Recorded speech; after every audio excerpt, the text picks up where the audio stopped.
सलाम मसनून आदाब। नूरी एकेडमी के ज़ेर इंसराम मिशन यूजीसी नेट में आप सभी का खैर मकदम किया जाता है। इनाग्रल सेशन के बाद आज हमारी ये पहली क्लास है जिसमें हम यूजीसी नेट सब्जेक्ट उर्दू के सिलेबस को काफ़ी तफसील के साथ डिस्कस करने वाले हैं। इससे कबल कि बाज़ाब्ता तौर पर मैं सेशन का आगाज़ करूं, आपसे मुल्तमिस हूँ कि हमारी ऑडियो वीडियो क्वालिटी के हवाले से हमें मुत्तला करें ताकि बाज़ाब्ता सेशन का आगाज़ किया जा सके। चैट सेक्शन में मैं आप सभी के सलाम को देख रहा हूँ। आप सभी को वालेकुम अस्सलाम। अल्लाह पाक आपको खुश रखे, शाद रखे, आबाद रखे। रुखसार परवीन कह रहे कि ऐप में लाइव जल्दी शो नहीं कर रहा था। एक्चुअली डिले मेरी जानिब से हुआ था, उसके लिए मैं माजरत चाहता हूँ। 6 बजे का मैंने टाइम दिया था और जैसे ही मैं सेशन स्टार्ट करने जा रहा था तो मेरे जो गाइड मैडम है जिनकी निगरानी में मैंने अपनी पीएचडी मुकम्मल की है, उनका फ़ोन आ गया था। अब जाहिर सी बात है उस्ताद मुकर्रम का फ़ोन आता है और सेशन चूँकि शुरू नहीं हुआ था, इस वजह से मैंने ज़रूरी ख्याल किया कि निगरां साहिबा से गुफ्तगू कर लेना चाहिए। उनके जो अहकाम थे वो सुन लिए जाए ताकि उसके ऊपर अमल कर लिया जाए।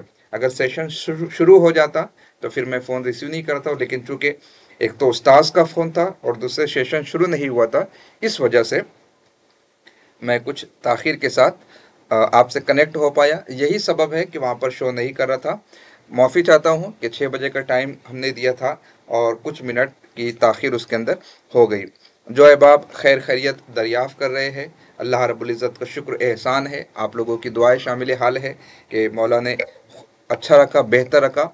और दुआ कीजिएगा कि अल्लाह पाक सेहत व सलामती के साथ उम्र तवील भी अता फ़रमाए, क़ुव्वत हाफ़ज़ा और कौम मिल्लत की फ़िक्र का जज्बा ये अता फ़रमाए। ये सबसे ज़्यादा ज़रूरी है।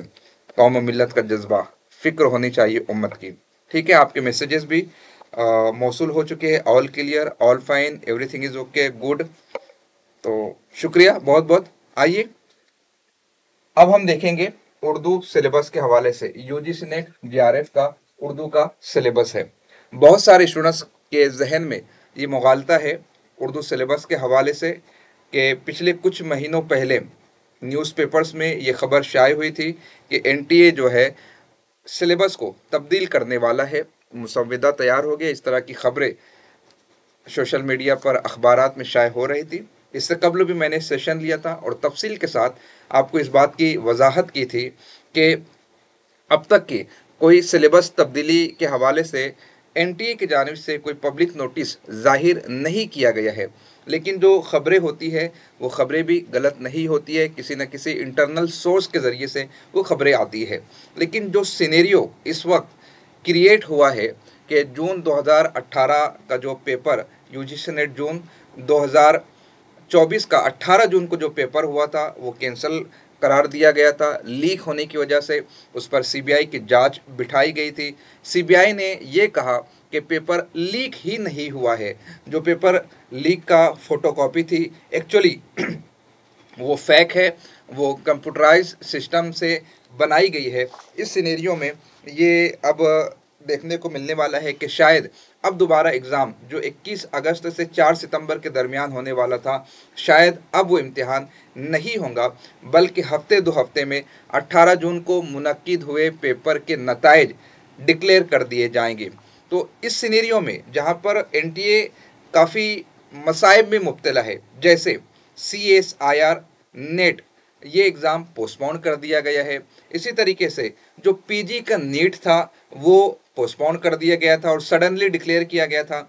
इसी तरीके से जो नीट एग्ज़ाम होता है उसके हवाले से भी खबरें आप देख ही रहे हैं कि आउट ऑफ मार्क्स कितने ज़्यादा स्टूडेंट्स को मिली है। कुछ एक सेंटर के स्टूडेंट्स उसमें बताए जाते हैं। तो ऐसे सिनेरियो में मुझे नहीं लगता है कि सिलेबस तब्दीली के हवाले से बहुत जल्द पहल की जाएंगी। लेकिन अगर पहल भी की जाती है, तब्दीली भी हो जाती है, तो वही चीज़ आज के इस लेक्चर में मैं आपको समझाने की कोशिश करूँगा कि तब्दीली होगी तो कितनी तब्दीली होंगी, कितने फ़ीसद होंगी, कहाँ कहाँ तरमीम हो सकती है, सिलेबस क्या है। क्योंकि ये वो इम्तिहान है जिस इम्तिहान में आपको क्या पढ़ना है, इसी के साथ ये समझना भी ज़्यादा ज़रूरी है कि क्या नहीं पढ़ना है। मैं हाथ जोड़कर माफ़ी के साथ में अपने पब्लिशर हजरात की खिदमत में ये जुमला कहना चाहता हूँ, नाशिर हजरात की खिदमत में जुमला कहना चाहता हूँ कि उनके पास यूजीसी नेट के नाम पर, यूपीएससी उर्दू ऑप्शनल के नाम पर, रियासती सेट के नाम पर, टीजीटी पीजीटी के नाम पर, सीटेट के नाम पर, कॉम्पिटिटिव एग्ज़ाम्स के नाम पर कोई भी राइटर उठता है, अपनी किताब तख्लीक करता है, 2 सफ़ा यहाँ से, 4 सफ़ा वहाँ से, 5 सफ़ा वहाँ से कंपाइल करता है और मार्केट में वो किताबें पब्लिश कर दी जाती है। स्टूडेंट्स को सही रहनुमाई नहीं होती है, इस सबब से वो किताबें हाथों हाथ भी ली जाती। मैं अपने शहर की अगर बात करूँ, टीटी के नाम पर किताबें फ़रोख्त की गई है। स्टूडेंट्स ने 2-2 महीना, 4-4 महीना उन किताबों से इस्तिफ़ादा किया और जब एग्ज़ाम हुआ तो एक सवाल भी उस किताब में से पूछा नहीं गया था। उर्दू अदब के साथ ये बड़ी मुश्किल बात है, उर्दू अदब के साथ ये बड़ा अलमिया है कि हर कोई चाहता है कि उस इम्तिहान पर हम काम कर जाए। यानी एक प्राइमरी का टीचर भी उर्दू ऑप्शनल की किताब लिख रहा है। अफसोस की बात है कि उसे ना प्रीलिम की खबर है, उसे ना मेंस के सिलेबस के हवाले से खातिर खा मालूमात है, ना उसे इंटरव्यू का पैटर्न पता है। वो प्राइमरी का टीचर है। इसका मतलब ये नहीं कि मैं प्राइमरी टीचर की इंसल्ट कर रहा हूँ। प्राइमरी में बहुत सारे बेहतरीन असातिज़ा अपनी खिदमत अंजाम दे रहे हैं, बल्कि रेख्ता पर काजी अब्दुल सत्तार साहब का एक इंटरव्यू हुआ था। इंटरव्यू लेने वाले थे सैयद मोहम्मद अशरफ, जो कि इनकम टैक्स सेटलमेंट डिपार्टमेंट के चीफ थे। वो सवाल पूछ रहे थे। उन्होंने कहा कि हिंदुस्तान का अलमिया ये है कि वो असातिज़ा जिन्हें यूनिवर्सिटी में होना चाहिए वो लोअर लेवल पर खिदमत अंजाम दे रहे हैं, और वो असातिज़ा जिन्हें प्राइमरी में होना चाहिए वो यूनिवर्सिटी में अपने पैसों के दम पर, अपने सोर्सेज के दम पर बैठे हैं और बच्चों को गुमराह कर रहे हैं।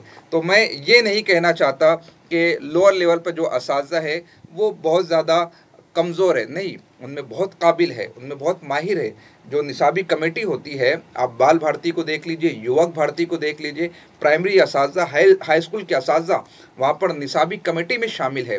बताने का लब्बुलबाब इस रुख से है कि बाज़ ऐसे भी असातिज़ा होते हैं जिन्हें इम्तिहान की मुकम्मल मालूमात नहीं होती है, लेकिन मुसन्निफ़ बनने का खुमार जो उन पर तारी होता है, वो मार्केट में किताब लेकर आते हैं और वो गुमराह स्टूडेंट्स को करते हैं।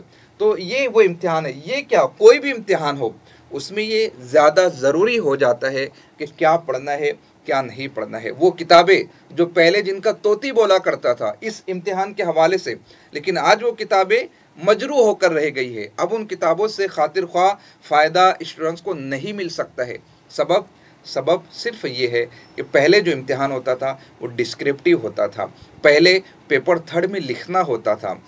तब्दीलियाँ आती गई इम्तिहान में। तब्दीली किस किस्म की आई? पेपर थर्ड जो पहले डिस्क्रिप्टिव था उसे भी ऑब्जेक्टिव बना दिया गया। जब वो ऑब्जेक्टिव हो गया उसके बाद फिर एक तब्दीली आई कि पेपर थर्ड ही को ख़त्म कर दिया गया, पेपर सेकंड के सवालात को बढ़ा दिए गए। तो वो किताबें जो लिखी गई थी डिस्क्रिप्टिव मोड में, अब उनका महत्व उतना बाकी नहीं रह जाता है।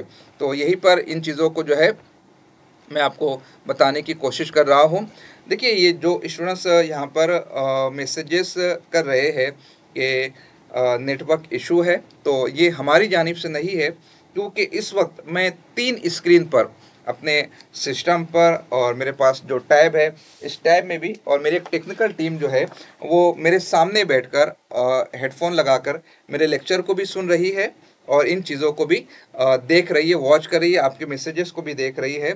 इसी के साथ में हमारे परमार साहब जो कि हमारे सॉफ्टवेयर डेवलपर है, सॉफ्टवेयर इंजीनियर है, वो भी इस वक्त लाइव मौजूद है। तो अगर आपकी तरफ से कोई प्रॉब्लम है तो वो आपके नेटवर्क का इशू होगा। प्लीज़ आप एक मरतबा अपने नेटवर्क को चेक कर लीजिए, ये क्लास को क्विट करके दोबारा से ज्वाइन कर जाइए। आपके ये जो क्वालिटी वगैरह के मसाइल है वो ख़त्म हो जाएंगे। या अगर आपके पास बैंडविड्थ कम है, नेटवर्क कम है, तो हाई क्वालिटी चूज़ करने की बजाय आप मीडियम क्वालिटी या लो क्वालिटी पर भी लेक्चर को देखने की कोशिश करें। तो एग्ज़ाम की बात मैं कर रहा था कि बुक्स आपको कौन सी पढ़नी है और किन बुक्स का आपने मुताला करना चाहिए। तो एक एक करके बड़ी डिटेल में इन चीज़ों को हम समझने की कोशिश करेंगे। हो सकता है इस टॉपिक पर ये लेक्चर मेरा कुछ लेंदी हो जाए, कुछ बड़ा आपको मालूम होने लगे, लेकिन ये क्लास अगर आपने सही तरीके से समझ ली, यकीन जानिए सिर्फ यूजीसी नेट एग्ज़ाम नहीं, आप किसी भी इम्तिहान को इस स्ट्रैटेजी पर अमल करके कामयाब उसमें हो सकते हैं। चैप्टर फर्स्ट आप देख सकते हैं, बाब अव्वल, तारीख़ ज़ुबान उर्दू, उर्दू ज़ुबान की तारीख़, इसमें आपको पढ़ना है।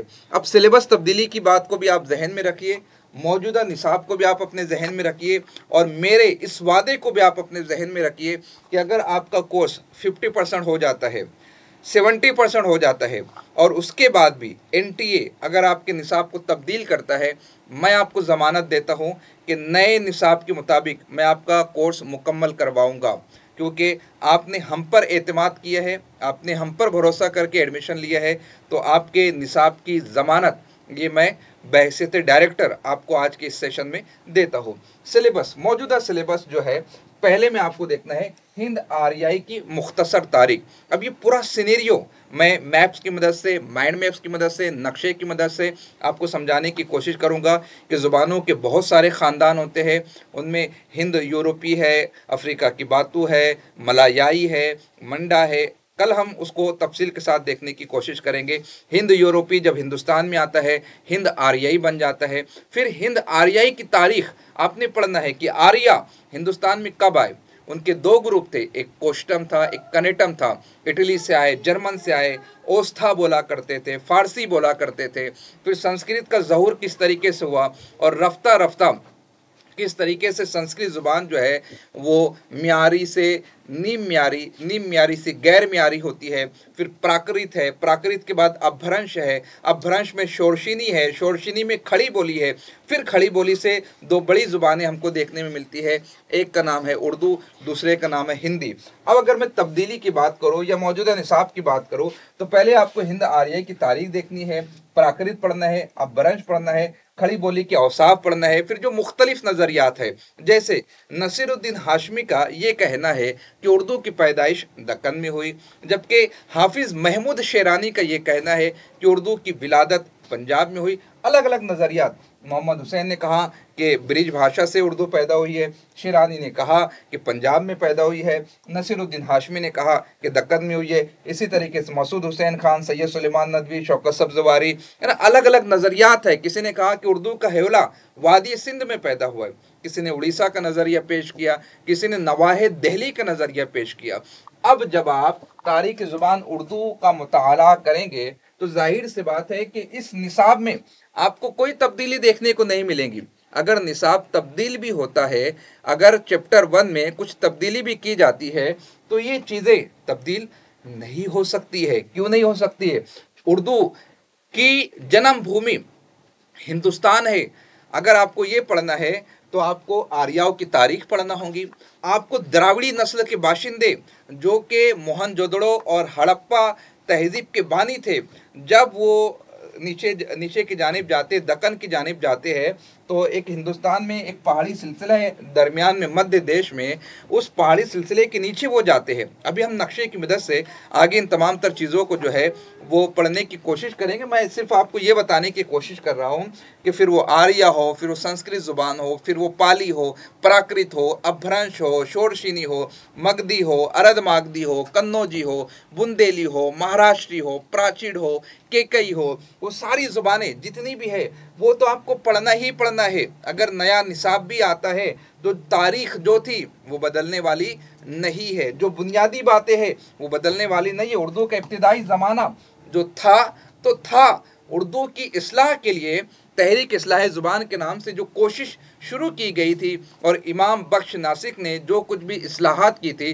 जो कुछ भी तरमीमात की थी, जो कुछ भी उन्होंने अपने शागिर्दों के ज़रिए से उर्दू ज़ुबान की फसाहत और बलागत को आला दर्जे तक पहुँचाने की कोशिश की है। उन्होंने नैन है, रैन है, सनम है, ऐसे अल्फाजों का मुतबादिल लफ्ज़ तलाश किया और हमारे सामने पेश किया। मतरूक अल्फाज की एक फ़हरिस्त बनाई, हमारे सामने पेश की। एक एक करके इंशाअल्लाह ताला बड़ी डिटेल में इन चीज़ों को जब हम पढ़ने की कोशिश करेंगे, बड़ा लुत्फ़ आएगा। बस एक चीज़ आपसे चाहता हूँ, जितनी मेहनत हम कर रहे हैं ना, उतनी या उससे दुगनी या उससे 3 गुना मेहनत आपको करनी है। देखिए, पेपर मैं दे चुका हूँ, पेपर मैं जेआरएफ के साथ पास कर चुका हूँ, मेरा पीएचडी मुकम्मल हो चुका है, मैं आपकी खिदमत के लिए बैठा हूँ। अगर मैं उर्दू अदब के हवाले से 10 पेज पढ़ता हूँ तो आपको 20 पेज पढ़ना होगा। क्यों? क्योंकि इम्तिहान आपने देना है, इम्तिहान आपका बाकी है। और यकीन जानिए आप मुझसे बेहतर है, आपकी नॉलेज मुझसे ज़्यादा है, आपकी क़ुव्वत याददाश्त मुझसे ज़्यादा उम्दा है। क्यों? क्योंकि मैं पढ़ रहा हूँ आपको पढ़ाने के लिए और आप पढ़ रहे हैं इम्तिहान देने के लिए।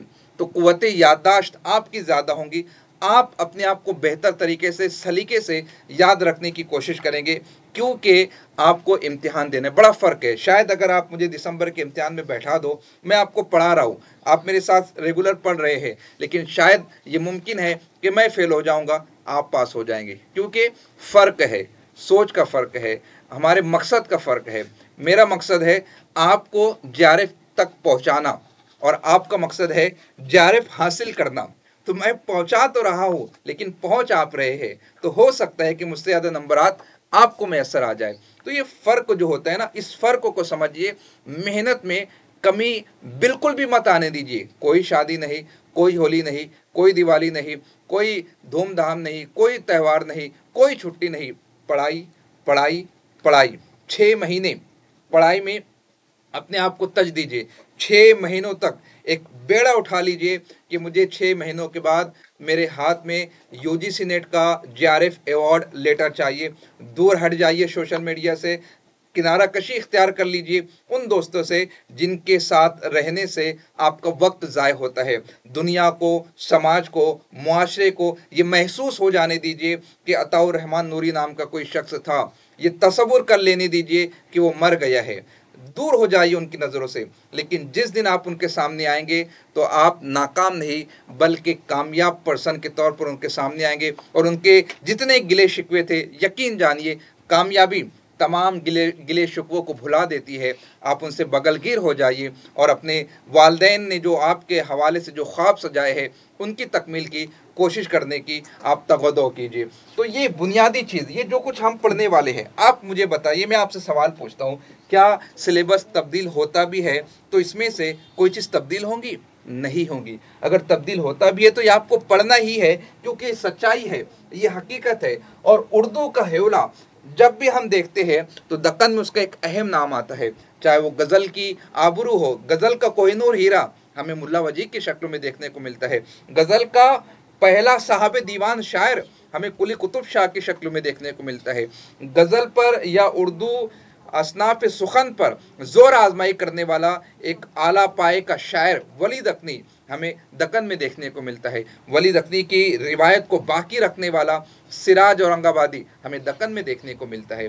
दक्कन की रिवायत को फिर शुमाली हिंदुस्तान के उदबा ने, शोरा ने परवान चढ़ाया है। फिर वहाँ पर आपको गालिब नज़र आएंगे, फिर वहाँ पर आपको मीर नज़र आएंगे, फिर दबिस्तान लखनऊ आपको नज़र आएगा, दबिस्तान अजीमाबाद आपको नज़र आएगा, दबिस्तान मुर्शिदाबाद आपको नज़र आएगा। लेकिन पढ़ना तो आपको ये सारी चीज़ें हैं। इसमें दक्कनी उर्दू की लिसानी खुसूसियत, दक्कनी उर्दू की लिसानी खुसूसियत क्या है, वो किस तरीके से मुशद्दद पढ़ते हैं, वाहिद का जमा बनाने का कायदा क्या है, ये सब तफसील के साथ इंशाल्लाह पढ़ेंगे। और फिर हम ग्रामर, उर्दू सौतियात है, उर्दू फ़ोनीमियात है, उर्दू मार्फीमियात है, उर्दू नहवियात है, उर्दू मानियात है। मैं कोई आलिम तो नहीं हूँ, मैं कोई फाजिल तो नहीं हूँ, मैं कोई कारी तो नहीं हूँ, मैं प्रोफेसर तो नहीं हूँ। आप लोगों की खिदमत करने के लिए एक छोटा सा टीचर हूँ, लेकिन अपनी बिसात पर ये कोशिश करूँगा कि इन तारीखी हक़ाइक़ के साथ साथ में उर्दू कवायद भी आपको बताने की कोशिश करूँ, जितना मैं बता सकता हूँ, जितना आप तक मालूमात पहुँचा सकता हूँ। और अगर आप इस पर डिटेल में किताबें पढ़ना चाहते हैं तो मैं कुछ किताबों के नाम आपको बता देता हूँ। मिर्ज़ा खलील बेग की जो किताब है उर्दू की लिसानी तश्कील, इस किताब को आप ज़रूर पढ़िएगा। उर्दू की लिसानी तश्कील मिर्ज़ा खलील बेग की किताबें हैं। क्योंकि मैं यूपीएससी उर्दू ऑप्शनल के हवाले से भी क्लासेस लेता हूँ, मुकम्मल नहीं लेता हूँ लेकिन क्लासेस लेता हूँ। तो उर्दू की लिसानी तश्कील जितने उर्दू ऑप्शनल पढ़ने वाले हैं वो लाजमी तौर पर पढ़ते हैं। और इसमें मेरी जो सबसे फेवरेट किताब है वो है दक्कनी अदब की तारीख। दक्कनी अदब की तारीख किसने लिखा है? ये डॉक्टर मोहिउद्दीन कादरी। और मुझे किताब इतनी पसंद है ना, एक्चुअली मैं जब पढ़ रहा था नसीरुद्दीन हाशमी की दक्कन में उर्दू, उसके बाद महमूद शेरानी की पंजाब में उर्दू, फिर एक किताब है उड़ीसा में उर्दू, एक किताब है कश्मीर में उर्दू, और फिर उर्दू के मुख्तलिफ नज़रिए पर मबनी एक किताब है डॉक्टर खुर्शीद हमरा सिद्दीकी की उर्दू ज़ुबान का आगाज़, मुख्तलिफ नज़रिए और हक़ाइक़। उन सभी किताबों का निचोड़ जोड़ साहब ने अपनी इस छोटी सी किताबचे में, बहुत तवील नहीं है, 80 से 100 सफ़ा पर मुश्तमिल ये किताबचा है दक्कनी अदब की तारीख। बड़ी प्यारी किताब है, मुझे बड़ी प्यारी लगती है, और मैंने अपने यूनिट फर्स्ट की तैयारी उसी किताब से की थी। तो इस तरीके से जी मैं अबू ज़र एहतशाम में पूरी फहरिस्त आपको भेज सकता हूँ, लेकिन ये चूँकि मैं अपनी स्टडी के हवाले से मैंने फहरिस्त बनाई थी कि जब मुझे यूनिट फर्स्ट पढ़ाना रहेगा तो मुझे ये किताबें पढ़ना होगी, मैं इन किताबों से तैयारी करूँगा। लेकिन आपको पूरी किताबें नहीं पढ़नी है, आप एक दो किताबें पढ़ लीजिए, आपके लिए काफ़ी होगा। मत इन बहस में देखिए, अभी आपको जो है ना वो मुहक्किक नहीं बनना है। अभी आपको जो है सिर्फ इतना पढ़ना है जितना एग्जाम की नीड है।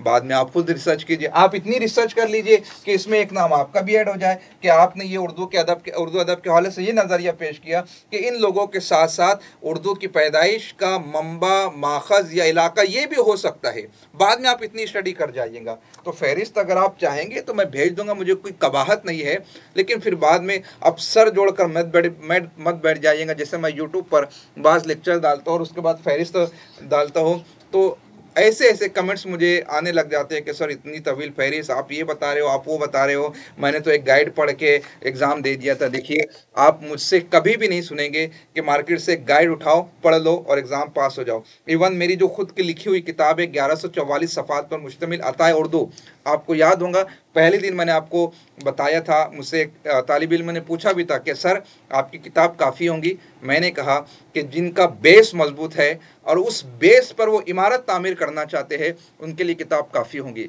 लेकिन जो फ्रेशर है, जिन्हें फ़र्क नहीं पता, जो तत्बीक का हुनर नहीं जानते हैं, जो दो असनाफ के माबैन जो फ़र्क है उस फ़र्क की वजाहत करने के अहल नहीं है, तो उनके लिए नाकाफ़ी होंगी। उन्हें पढ़ना होगा और किताबों को देखना होगा और मवाद को देखना होगा, और इस तरीके से अरे मैं वही बताना चाह रहा हूँ अबू ज़र, प्लीज़ आप सभी जो है ना अभी कंसंट्रेट कीजिए मेरे इस सेशन के ऊपर। मैं इंशाल्लाह ताला हर यूनिट की डिटेल आपको बताने की कोशिश करूँगा जितना यहाँ पे मुझे टाइम मिल सकता है। उसके बाद हर यूनिट जब मैं शुरू करता हूँ तो शुरू करने से पहले भी उस निसाब को बताने की कोशिश करता हूँ। तो अभी आप ये सारी चीज़ें देख रहे हैं, तो इसमें अगर आप एक दो किताब, जैसे आपने दक्कन में उर्दू पढ़ लिए, बहुत बेहतर, पंजाब में उर्दू पढ़ लिए तो बेहतर।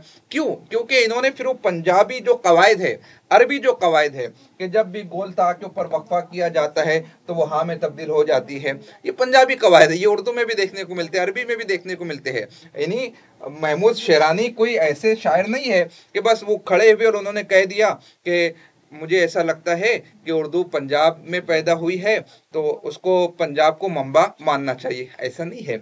शेरानी साहब ने दलाइल पेश किए हैं कि किस तरीके से मोहम्मद गौरी है, महमूद गजनबी है, फिर उनकी सिपाही है, वो पंजाब में रहते हैं, एक दो दिन के वास्ते नहीं रहते, साल हा साल तक रहते हैं, फिर वो मुंतकिल करते हैं दिल्ली के जानिब। जब एक इंसान जाता है तने तना नहीं जाता है, अकेले नहीं जाता है, जब इंसान माइग्रेट होता है, हिजरत करता है, तो अपने साथ, अपने वजूद के साथ अपनी ज़ुबान लेकर जाता है, अपनी रसूमात लेकर जाता है, अपनी तहजीब लेकर जाता है, अपना कल्चर लेकर जाता है, अपनी सकाफ़त लेकर जाता है। तो जब ये पंजाब से दिल्ली पहुँचे, तने तनहा तो नहीं गए थे, एक ज़ुबान लेकर गए थे, और उसी ज़ुबान जो खड़ी बोली जिसकी बुनियाद है, तो पंजाब पंजाब में बोली जाती थी। वो पंजाबी के जो उसूल थे, पंजाबी के जो कवायद थे, जो उन्होंने बताने की कोशिश की है, तो इस तरीके से बताया कि पंजाब से वो जो है नवाए दिल्ली में, ये दिल्ली में जाती है। अभी हम उसके ऊपर जो है वो लेक्चर लेंगे और उसके ऊपर हम बात करेंगे। अबू ज़र अगर आप कहेंगे तो मैं ये सेशन अभी यहाँ पर रोक देता हूँ और आपके जो सवालात हैं मैं उसके आंसर देता हूँ, और फिर उसके बाद हम डिस्कस करेंगे।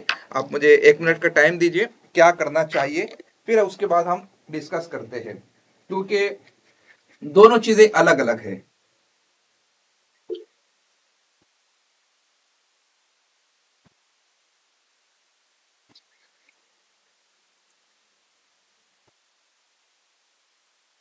जी प्लीज बताइए। अगर ऐसा हो तो हम कल भी एक क्लास कर लेंगे। अभी आपके जो सवालात हैं उन सवालों को हम देख लेते हैं, क्योंकि नए नए एडमिशन्स हुए हैं। जाहिर सी बात है कि सवालात के जवाबात मिलना वो ज़रूरी है। ठीक है बुज़र, आप कह रहे हैं कंटिन्यू कीजिए, तो हम कंटिन्यू करते हैं। मेरे ख्याल से ये पेपर सेकंड में जो चैप्टर 1 है, बाब अव्वल है, ये आपको समझ में आ गया होगा। ठीक है, अब इसको हम बंद करते हैं। मेरा एक जो है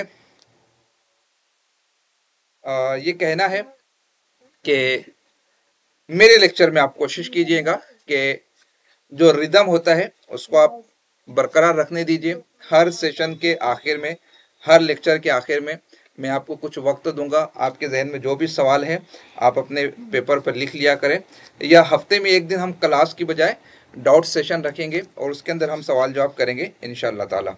ठीक है,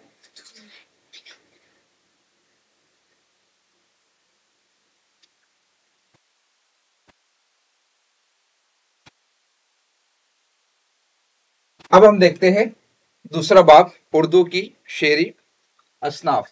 उर्दू की शेरी असनाफ में आपको 3 सिन्फ का मुताला करना है। एक है कसीदा, दूसरा है मसनवी और तीसरा है मरसिया। ये 3 असनाफ आपने पढ़ना है उर्दू की शेरी असनाफ में। अब कसीदा, अब चैप्टर की तब्दीली को भी आप जहन में रखिए, सिलेबस की तब्दीली को भी आप जहन में रखिए और मौजूदा निसाब को भी आप देखिए। कसीदा, क्या कसीदे को सिलेबस से निकाला जा सकता है? नहीं निकाला जा सकता। हाँ, तरमीम हो सकती है। तरमीम कहाँ हो सकती है वो बताने की कोशिश करता हूँ। जैसे कसीदे का फन और इर्तिका, ये तो रहना ही रहना है। कसीदा अरबी ज़ुबान, अरबी ज़ुबान से फ़ारसी ज़ुबान, फ़ारसी ज़ुबान से उर्दू ज़ुबान, इस तरीके से सफ़र करता हुआ उर्दू में आया। कसीदे के अज़ाए तरकीबी, तशबीब, गुरेज, मदा, मुद्दा, हुस्न तलब, दुआ, इस तरीके से वो पूरा उरूज और उसका इर्तिका, ये सारी चीज़ें जो है हम वहाँ पर पढ़ने की कोशिश करेंगे। तो कसीदे का फ़न और इर्तिका वो तो यूं ही बाकी रहने वाले। हाँ, अब उर्दू के अहम कसीदा गो और उनके कसाइद देखिए। यहाँ पर देख लीजिए, एक है मिर्ज़ा मोहम्मद रफ़ी सौदा और एक है शेख मोहम्मद इब्राहिम ज़ौक़। एक है कसीदे का नक्काश अव्वल और एक है कसीदे की आबरू। आप बताइए किसे आप सिलेबस से खारिज करेंगे, किसे आप सिलेबस से बाहर करेंगे? कसीदे का नक्काश अव्वल है, एक मेमार कसीदा है। हाँ, तरमीम यहाँ पर यह हो सकती है कि इनके जो ये कसायद निसाब में शामिल है, हो सकता है इनकी जगह पर नए कसायद को जगह दे दी जाए, लेकिन ये चीज़ें तो आपके निसाब का हिस्सा होने ही वाली है। मसनवी को देख लीजिए, मसनवी का फ़न और इर्तिका, मसनवी तारीफ़, अज़ाए तरकीबी, मसनवी का आगाज़ कैसे हुआ, पहला मसनवी निगार कौन है, शुमाली हिंद की पहली मसनवी कौन है, दक्कन की पहली मसनवी कौन है, मसनवी का इर्तिका किस तरीके से अमल में आ रहा है, कितना काम मसनवियों पर हुआ है। और फिर इसमें आप देख लीजिएगा नाम कौन कौन है। निज़ामी बेदरी है, मुल्ला वजही है, इब्न निशाती, अफजल झंझानवी, मीर हसन, दया शंकर नसीम, सब अपने पाए के मसनवी निगारे। हो सकता है इसमें से किसी को हटा दिया जाए, इसमें किसी को जगह दे दिए। अब आप ये सोचिए, मसनवी कदम राव पदम राव कौन हटाएगा, जबकि मसनवी कदम राव पदम राव ख्वाजा फ़खरुद्दीन निज़ामी, निज़ामी बेदरी, ये पहले मसनवी निगार है, कदम राव पदम राव। अब जब पहले मसनवी निगार को पहले से मौजूदा निसाब में शामिल किया गया है, तो क्या उन्हें हटाया जा सकता है? क्या उन्हें तब्दील किया जा सकता है? या दिगर मसनवी, मुल्ला वजी, कौन है मुल्ला वजी? मलकुश शोरा का खिताब पाने वाला शायर है मुल्ला वजी। इब्न निशाती कौन है? मलकुश शोरा का खिताब पाने वाला है। मीर हसन, मीर हसन की जो मसनवी है सहरुल बयान, इसमें बामुसम्मा मसनवी है। यूँ तो उन्होंने और भी मसनवियाँ लिखी है, लेकिन मीर हसन की शोहरत का सहरा जो बनता है वो इसी मसनवी पर बनता है। पंडित दया शंकर नसीम, हो सकता है इसमें से उनकी कोई मसनवी तब्दील हो जाए, हो सकता है कोई मसनवी निगार का इजाफा हो जाए, या किसी मसनवी निगार की जगह पर कोई नए मसनवी निगार को जगह दे दी जाए। ये मुमकिन है, हो सकता है, लेकिन क्या 100% तब्दीली होंगी? क्या मुकम्मल तब्दीली होंगी? नहीं होंगी। तब्दीली कितनी हद तक हो सकती है? 10%, 15%, 20%, 25%, 50%, इससे ज़्यादा कहाँ तब्दीली वाक़ई होंगी? 50 तो हो नहीं सकती, लेकिन क्योंकि हम इंतहा तक सोच रहे हैं तो तसव्वुर कर लेते हैं, जबकि 50% तक तब्दीली नहीं हो सकती। उसके बाद मरसिया, मरसी का फन, मरसे का आगाज व इर्तिका। पहला मरसिया निगार किस तरीके से अरबी में मरसिया लिखे गए, फारसी में लिखे गए, हिंदुस्तान में मरसी के सिंफ जो है वो किस तरीके से परवान चढ़ती है, मरसिए के अज्जाए तरकीबी किसने तरतीब दी है। पहले मरसिए नहीं थे, बाद में पहले पहले के मरसियों में अज्जाए तरकीबी का ख्याल नहीं रखा जाता था, बाद में अज्जाए तरकीबी बनाए गए। फिर जदीद मरसियों में उन अज्जाए तरकीबी का फिर से ख्याल नहीं रखा जा रहा है, उनकी पाबंदी नहीं की जा रही है। तो ये सारी चीज़ें जो है आपको जो है वो देखना होगा, आपको जो है वो पढ़ना होगा, वो जो आपको समझना होगा। तो मरसी का फन और उसका आगाज इर्तिका, इसमें तो किसी किस्म की तब्दीली नहीं होने वाली। मिर्ज़ा बब्बर अली यनीस, मिर्ज़ा सलामत अली दबीर, किन्हें खारिज करेंगे आप निसाब में से? हाँ, ये हो सकता है कि उनके मिरासी में से कुछ तब्दीली वाक़ई हो जाए। मिर्ज़ा गालिब इस सबब से रखा गया है कि मरसिए ना दो किस्मों के होते हैं, एक करबलाई और एक शख्सी।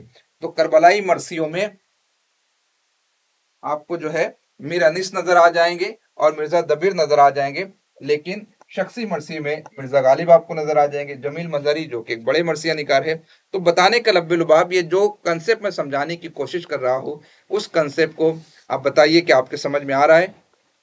क्या मुकम्मल तौर पर तब्दीली हो सकती है? नहीं हो सकती है। हाँ, जैसे कसीदों में कसीदा निगारों की कसीदे में तब्दीली हो सकती है, मसनवी निगारों की मसनवियों में तब्दीली हो सकती है, मरसिया निगारों की मरसियों में तब्दीली हो सकती है, लेकिन ये सारे कद आवर अरबाब सुखन है, इन्हें नहीं निकाला जा सकता, इन्हें तब्दील नहीं किया जा सकता।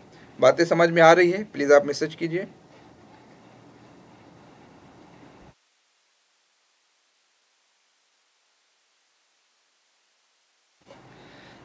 आफ्ताब आलम का कहना है कि तब्दीली होना है हुजूर।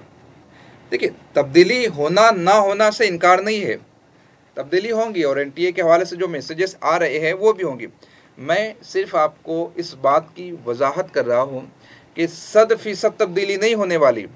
ऐसा नहीं है कि कसीदे को हटाकर आपके निसाब में हाई को रख दिया जाएगा, मसनवी को हटा के तराइले आपके निसाब में रख दिया जाएगा, या फिर मरसिए को हटाकर लोकगीत और उनके आगाज़ इर्तिका पर बहस की जाएंगी। कसीदा भी रहने वाला है, मसनवी भी रहने वाली है, मरसिए भी रहने वाले हैं। हाँ, तब्दीली कहाँ कहाँ हो सकती है, मैं उस चीज़ को आपको समझाने की कोशिश कर रहा हूँ। मोइन अली, मुझसे बेहतर आप बोलेंगे इंशाल्लाह ताला। मैं तो बहुत गलती करता हूँ, तलफ़ुज़ की गलती करता हूँ, ग्रामर की गलती करता हूँ, बल्कि हमारे जो उलमा हज़रात हमारे बैच में होते हैं वो मेरी इस्लाह भी करते हैं, मैं इस्लाह कबूल भी करता हूँ और आगे से उन बातों पर तवज्जो देने की कोशिश भी करता हूँ। तो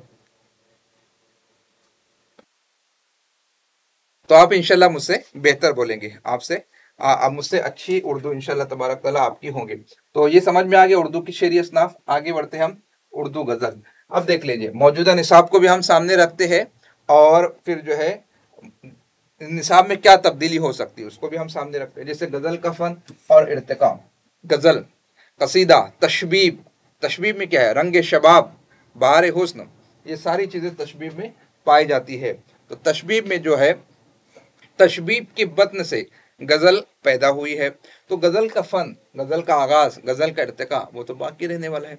मतला है, हुस्न मतला है, बैतुल गज़ल है, मक्ता है, बहर है ना, पहला साहब दीवान शायर है। कुल्लियात में दीवान में क्या फ़र्क होता है ये आप बखूबी जानते होंगे। तो गज़ल के हवाले से जो बुनियादी बातें हैं दक्कन की तारीख है, शुमाल की तारीख है, वो तो आपको पढ़ना ही पढ़ना है, वो तो आपके निसाब का हिस्सा ही होने वाला। हाँ, फिर उर्दू के अहम गज़ल गोशोरा। अब वली दखनी को आप कैसे खारिज करेंगे, क्योंकि अब तक पहला साहब दीवान शायर होने का सेहरा वली दखनी के सर सजता था, वो बाद में तलाश की गई और जब दीवाने कुतुब शाह दरियाफ्त हुआ तो फिर ये कहा गया कि उर्दू का पहला साहब दीवान शायर कुली कुतुब शाह है। लेकिन पहले तो वली को कहा जाता था। वली को आप कैसे खारिज करेंगे?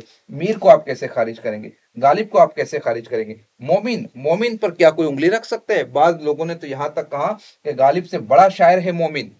यानी उसके सबूत शवाहिद उन्होंने पेश की है। ये और बात है कि मोहम्मद हुसैन आज़ाद ने अपनी किताब आब हयात में गालिब की शख्सियत को मजरू करने की कोशिश की और मोमिन को नज़रअंदाज कर दिया था, लेकिन बाद में उन्हें शामिल करना पड़ा। क्यों नज़रअंदाज किया था? उनके उस्ताद ज़ौक़ की वजह से नज़रअंदाज करने की कोशिश की थी। जब हम यूनिट 7 पढ़ेंगे तब वहाँ पर ये सारी चीज़ें जो है डिस्कस करने की कोशिश करेंगे, है ना। तो अब इनको, हाँ, इनको नज़रअंदाज नहीं किया जा सकता, लेकिन ये जो रदीफ़ पर मबनी गज़लें हैं इनमें तरमीम हो सकती है। जैसे रदीफ़ अलिफ बा और या पर मुश्तमिल इब्तिदाई 5-5 गज़लें हैं, तो इन रदीफ़ को तब्दील किया जा सकता है। इस इब्तिदाई 20 गज़लों की जगह किसी और गज़लों को शामिल किया जा सकता है। बताने का लब्ब लुबाब ये है, जैसे जैसे कुल्लियात हसरत में अलिफ मीम और या इनकी इब्तिदाई गज़लें शामिल है, तो इनके अलावा गज़लों को तब्दील किया जा सकता है। शख्सियात में से जैसे इरफान सिद्दीकी को नए शायर है उनको जगह दी गई है, और भी इनके अलावा भी कुछ शायरों को जगह दी जा सकती है, लेकिन बहुत ज़्यादा तरमीम इसमें से आपको देखने को नहीं मिलेंगी। बताने का लब्बे लुबाब यही है, सिलेबस तब्दील होना भी चाहिए, क्योंकि जिस एतबार से कट ऑफ जा रहा है 235, 238, 240 का अदद जो है वो पकड़ने की कोशिश हो रही है, क्योंकि मवाद अब इतना ज़्यादा हो गया है, ऑनलाइन रिसोर्सेज इतने ज़्यादा हो गए हैं और लोगों की रसाई इतनी बढ़ गई है कि अब जो है ना, और कोविड-19 में तो लोगों ने पूरा पूरा निसाब हिफ्ज़ कर लिया है। मैं ऐसे बच्चों को जानता हूँ उर्दू अदब के जो गाइड उठाते हैं और पूरी पूरी गाइड पढ़ लेते हैं 10-10 मरतबा, 20-20 मरतबा, 25-25 मरतबा, और जब उनसे कंसेप्ट बेस्ड एक सवाल पूछा जाता है वो जवाब देने की पोजीशन में नहीं होते हैं।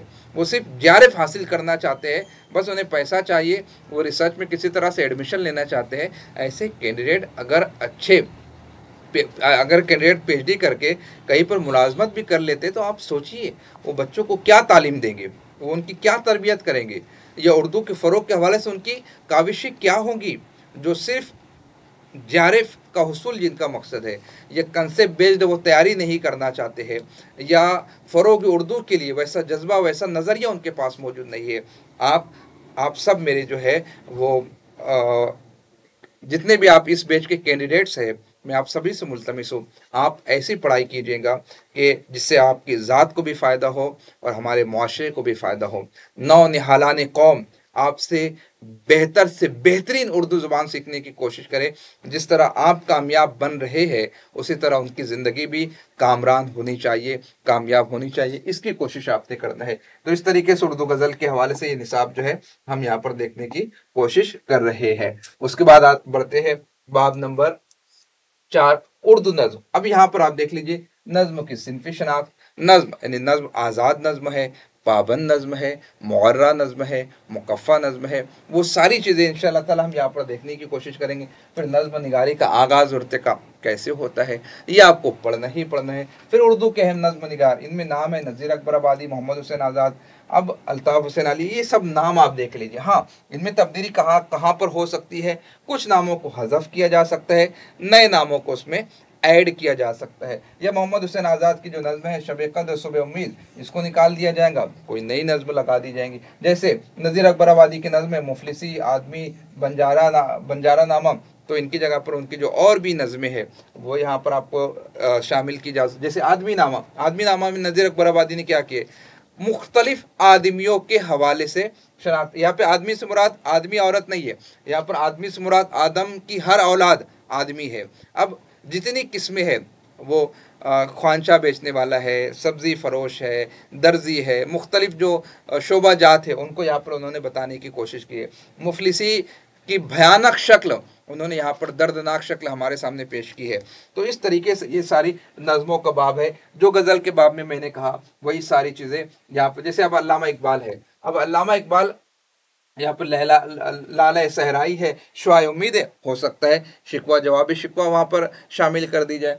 इतनी सारी नज़में हैं, कोई निकाली जा सकती है और किसी को ऐड किया जा सकता है, लेकिन अल्लामा इकबाल को निसाब से खारिज करोगे, उर्दू अदब के निसाब से अल्लामा इकबाल को खारिज करोगे, जिनके नाम से पूरी एक सदी मंसूब कर दी गई है, 3 सदियाँ मंसूब की गई है उर्दू अदब के 3 शायरों के नाम से। 18वीं सदी, 19वीं सदी, 20वीं सदी, मुकम्मल एक सदी मीर तकी मीर के नाम से मंसूब की गई है, मुकम्मल एक सदी गालिब के नाम से मंसूब की गई है, मुकम्मल एक सदी डॉक्टर इकबाल के नाम से मंसूब की गई है।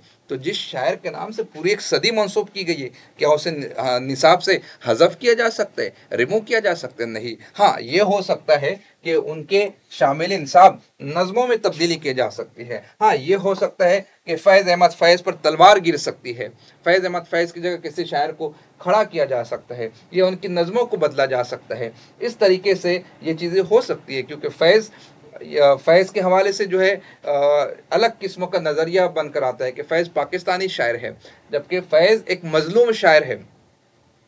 हिंदुस्तान में जो है ये बावर कराया जाता है कि फैज़ पाकिस्तानी शायर है, लेकिन पाकिस्तान में फैज़ को ये कहा जाता है कि वो रावलपिंडी साजिश केस में शामिल थे, जबकि फैज़ तरक्की पसंद तहरीक के बुनियाद गुजारों में से है। लेकिन फैज़ जब पाकिस्तान जाते हैं तो पाकिस्तानी हुकूमत को गिराने की कोशिश की थी फैज़ अहमद फैज़ ने, और उसी बुनियाद पर उनको मुल्क के बदर कर दिया गया था। हम परवरिशे लोह कलम करते रहेंगे, जो दिल पे गुजरती है रकम करते रहेंगे। पढ़िए फैज़ अहमद फैज़ की जो नज़में जो है गज़लों के बाब में लिखी जाती है, दर हकीकत वो इश्क़ मिजाजी नहीं है, वो वतन से मोहब्बत करते हैं, और वो कह रहे हैं कि ऐ मुल्क वालों, है ना, तुम हम पर चाहे जितना जुल्म कर लो, लेकिन हम पर जो गुजर रही, हमारे दिल पर जो रख्म हो रहा है, हम उसे लिखते रहेंगे, तहरीर करते रहेंगे।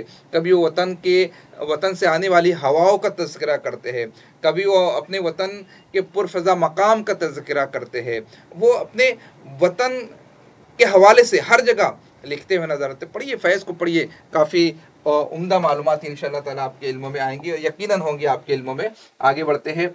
अब यहाँ पर देखिए दास्तान और ड्रामा। दास्तान का फन हिंदुस्तान की बुनियादों में दो सिंफ अहम है, दास्तान और उसके बाद में ड्रामा। कहाँ से, हिंदुस्तान की तारीख से या हिंदुस्तानी अदब से आप दास्तान को, ड्रामे को कैसे निकाल सकते हो? देवी देवताओं के सामने जो स्वांग रचा जाता था, वहीं से तो ड्रामे का आगाज़ होता है। चाहे वो इंदर सबा को देख लीजिए, वो अमानत लखनवी को देख लीजिए, या फिर उनके अलावा जो बड़े बड़े ड्रामा निगार गुजरे हैं, काश्मीरी को देख लीजिए, हबीब तनवीर को देख लीजिए। हबीब तनवीर तो बहुत लेटेस्ट है, लेकिन जो ड्रामे का आगाज़ होता है, जो ड्रामे के इर्तिका हमको देखने को मिलता है, वो मंदिरों के ज़रिए से उसका आगाज़ होता है।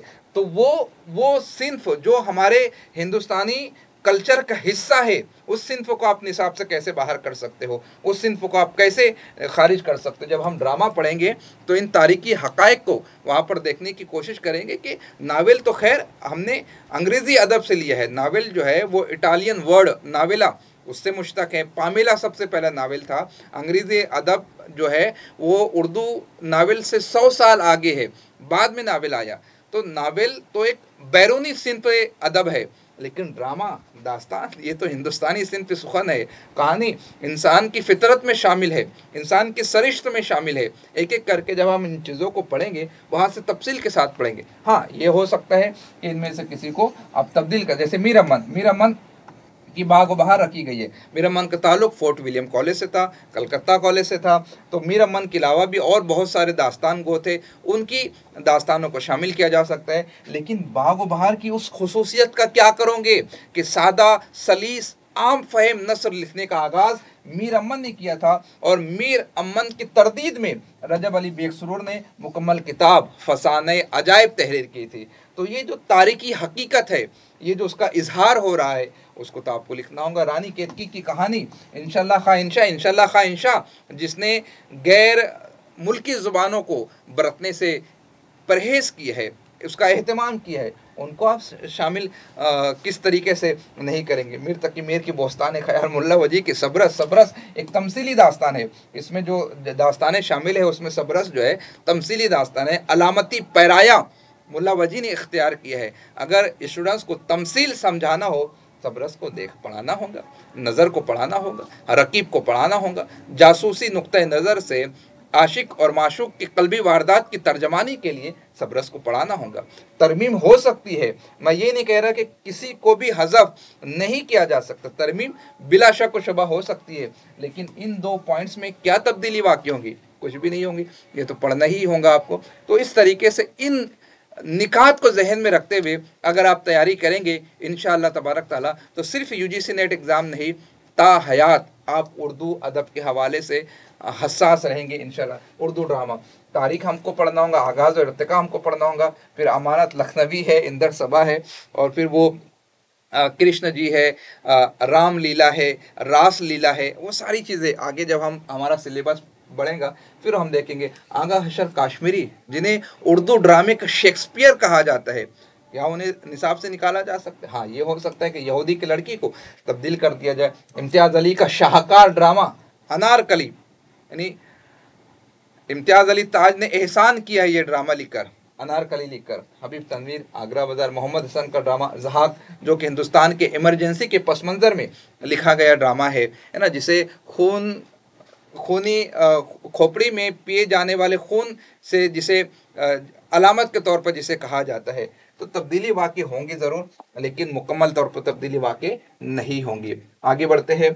इसी तरीके से अब मैं और मुख्तसर करता हूँ अपनी गुफ्तगू को, क्योंकि वक्त हमारा होता जा रहा है और फिर नए टीचर आएंगे, नमाज मगरिब का भी वक्त हो जाएगा। नावेल और अफसाना, यहाँ पर आप देखेंगे उर्दू का फन, नावेल का फन और उसका आगाज और इर्तिका, ये तो रहने ही वाला है। अफसाने का फन और आगाज और इर्तिका, हाँ, इसमें फिर जो है डीपी नज़ीर अहमद उर्दू के पहले नावल निगार है, इनको तो आपको जगह देना पड़ेगी। मुंशी प्रेमचंद उर्दू के पहले अफसाना निगार है, इनको आपको जगह देना पड़ेगी। हाँ, इनमें कुछ तब्दीली हो सकती है या इनके मजमूए में कुछ तब्दीली हो सकती है, ये सब के सब आपको पढ़ना होगा।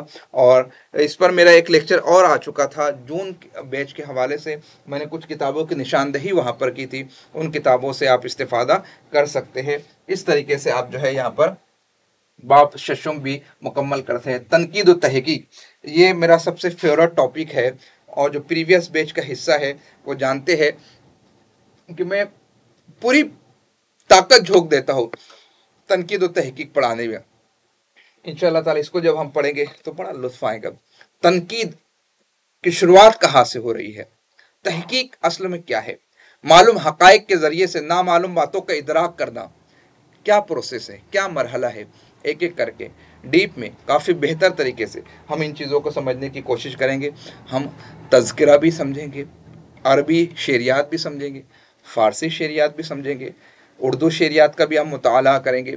इसी के साथ साथ में मगरबी नक्कादों का अहाता किया जाएगा, उर्दू नक्कादों का मुताला किया जाएगा, मुहक्किकीन को हम समझने की कोशिश करेंगे, और इस तरीके से ये सिलेबस जो है हम आगे बढ़ाएंगे। बाब 8 जो है गैर अफसानवी नस्ल पर मुश्तमिल है, इसमें भी आप देख लीजिए सवाने, फिर सवाने और खुद नविश सवाने के दरमियान में जो फ़र्क है उसको यहाँ पर हमको समझना होगा। खुद नविश सवाने सवाने, फिर उसके बाद में मकतूब निगारी का फ़न है, मजबून निगारी का फ़न है, इंशाइया निगारी का फ़न है। इन चीज़ों को भी हम बेहतर तरीके से इंशाअल्लाह तबारक ताला समझने की और आपके सामने पेश करने की कोशिश करेंगे। ये उर्दू खाका निगारी भी उसी का हिस्सा है, काफ़ी बड़ी ये यूनिट है, यूनिट 9। मैं चाहता हूँ कि यूनिट 9 आप बहुत डिटेल में पढ़ें, क्योंकि यूनिट 9 का इम्पैक्ट आपको बकिया तमाम 10 यूनिट पर देखने को मिलता है। दबिस्तान दिल्ली, दबिस्तान लखनऊ, इनके ज़ेर साया नावल लिखे गए हैं, अफसाने लिखे गए हैं, शायरी की गई है। इनको अगर आप समझ लेते हैं तो इनसे जो वाबस्ता उदबा और शुरा थे उनकी तख्लीक़ात को समझना आपको आसान हो जाएगा। इनके जहन को समझने के बाद उन्हें पढ़ना आपके लिए आसान हो जाएगा। फिर ये सारी तारीख़ी हकीकत, fort William college Delhi college, Darul तर्जुमा उस्मानिया उर्दू में इस्लाही ज़ुबान की रिवायत, एक एक करके बहुत डिटेल में, बहुत डीप में इंशाअल्लाह ताला हम इसको देखेंगे। और उसके बाद में बाब 10, यानी वो शायरी जो दिगर यूनिट में नहीं रखी गई है वो बाब 10 में रखी गई है। हम इस तरीके से चाहे तो यूनिट 10 से हम आगाज़ करेंगे, क्योंकि ये आसान है, फिर आसान से हम मुश्किल की तरफ बढ़ेंगे। इस तरीके से हम इन चीज़ों को इंशाअल्लाह ताला समझने की कोशिश करेंगे। उम्मीद के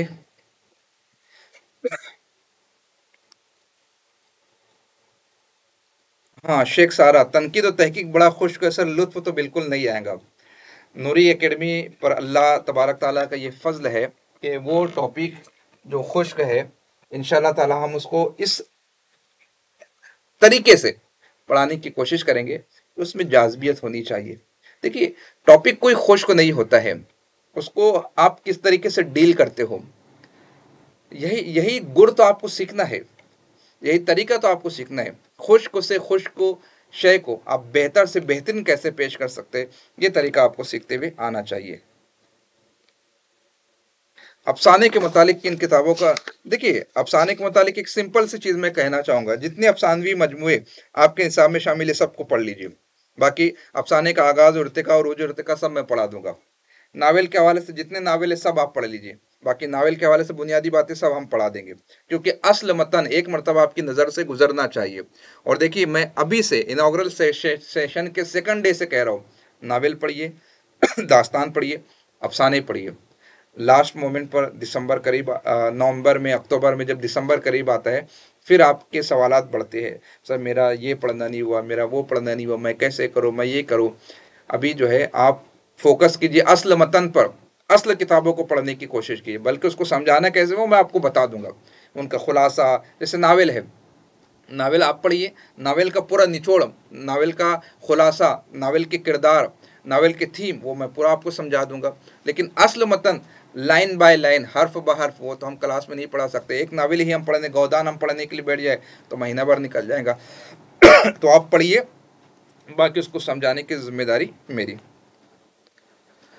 यूनिट फर्स्ट से मैं पढ़ाना चाह रहा, लेकिन अभी जस्ट मैंने अभी कहा कि यूनिट 10 से हम आगाज़ करेंगे, तो यूनिट 10 से शुरू कर देते हैं, आसान से मुश्किल की जानिब हम बढ़ेंगे, ठीक है।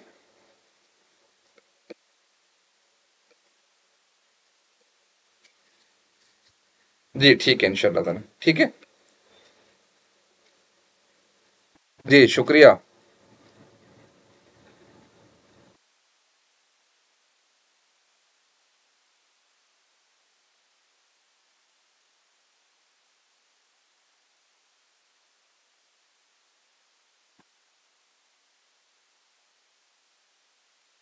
नहीं अंजुम आरा, यूनिट 7 मुश्किल नहीं होगा, हम उसे आसान करके इंशाल्लाह ताला समझाने की कोशिश करेंगे। उम्मीद करता हूँ कि सेशन पसंद आया होगा। अभी तो बहुत डिटेल में वजाहत नहीं हो पाई, इंशाल्लाह ताला मौका मिला तो हम और भी डिटेल में इसको समझने की कोशिश करेंगे।